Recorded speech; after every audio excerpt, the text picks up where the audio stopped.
Hey guys, welcome back to Free Car Repair. Our mission here at the garage, guys, is to save you as much money as we can. That's why we make these absolutely free videos. Let's go ahead and start on it now. Specifically, we'll demonstrate here on 2012 Ford F-150 that we have right here. Even if you have a different year, that generation video may be helpful.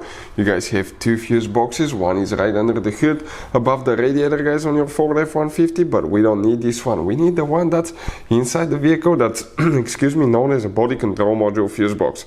It's under the dash on the passenger side in the food compartment right there by the kick panel. You remove that cover, open it, and you have the fuse box wide open like that. We took a picture, zoomed it, so we can clearly show you what we need to check here. Now let's explain why it's always a good idea to test fuses and relays so you don't waste your money and time.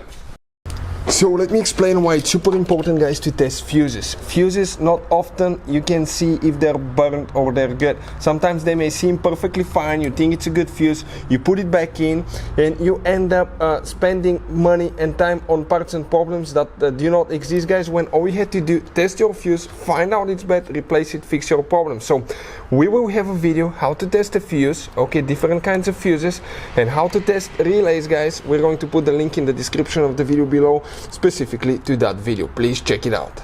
The first fuse that we'll need to check for the radio will come on in that left row on the left side. Even if you have a missing fuse, you're still going to count that spot, and we'll count 1, 2, 3, 4, 5, 6, 7, 8, 9, 10, 11, 12. That, guys, 12th fuse, that's a 15 amp fuse in our case. That's one of the fuses for the radio. Then you have another one that's in the second row, by the way. It's super easy to find. Second row right here. You come to the very last fuse, known as fuse number 29.